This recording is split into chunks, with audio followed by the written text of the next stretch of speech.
Magandang umaga mga kahuan. Narito na ang Pag-asa Weather Update today. Magandang umaga po sa ating lahat. Narito ang ating weather update para sa araw ng Lunes, June 8, 2026. Wala naman tayong minomonitor na anumang bagyo or low pressure area sa loob at labas ng ating Philippine Area of Responsibility.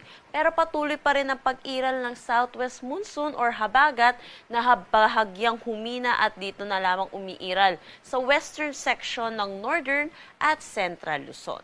Sa nalalabing bahagi naman ng ating bansa, localized thunderstorm ang inaasahan natin na magdadala ng mga panandaliang buhos ng pag-ulan lalo na sa hapon at sa gabi. Para sa magiging panahon natin ngayong araw dito sa Luzon, inaasahan natin dulot ng habagat, makakaranas ng maulap na papawiri na may mga kalat-kalat na pag-ulan dito sa buong Ilocos Region, pati na rin sa may Zambales.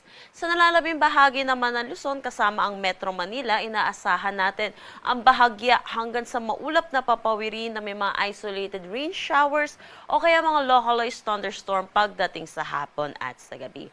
Kung mapapansin po natin, nag-announce na po tayo ng pag-umpisa po natin ng tag-ulan pero nakakaranas pa rin tayo ng mga init at maalinsangan na tanghali hanggang hapon sa mga laking bahagi po ng ating bansa. Yun po ay dahil meron po tayong tinatawag na monsoon break or kung minsan humihina po yung epekto ng habagat at sa ilang bahagi lamang po ng ating bansa ito nakakaapekto. Pero kahit dahil po nasa panahon po tayo ng tag-ulan, malaki pa rin po ang posibilidad ng mga localized thunderstorm pagdating sa hapon at sa gabi. So ugaliin po natin i-check ang social media pages ng Pag-asa hinggil sa nilalabas po natin thunderstorm advisory at magdala po tayo lagi ng payong. Agwat ng temperatura para sa Metro Manila 23 to 31 degrees Celsius, Lawag 24 to 32 degrees Celsius. For Tuguegarao 25 to 36 degrees Celsius, Baguio 17 to 24 degrees Celsius. For Tagaytay 23 to 31 degrees Celsius at Legazpi 26 to 34 degrees Celsius. Para naman dito sa may Palawan, buong Visayas at Mindanao, yun din po inaasahan natin. Maaliwalas na panahon din ang kanilang inaasahan. Wala pong epekto ang habagat sa kanila, kaya inaasahan din natin yung init at alinsangan, lalo na sa tanghali hanggang hapon. Then yun po, mataas ang tsansa ng mga localized thunderstorm pagdating sa hapon at sa gabi.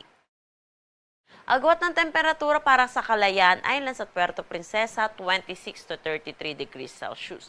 For Iloilo, asahan natin 26 to 33 degrees Celsius. Tacloban at Cebu, 27 to 33 degrees Celsius.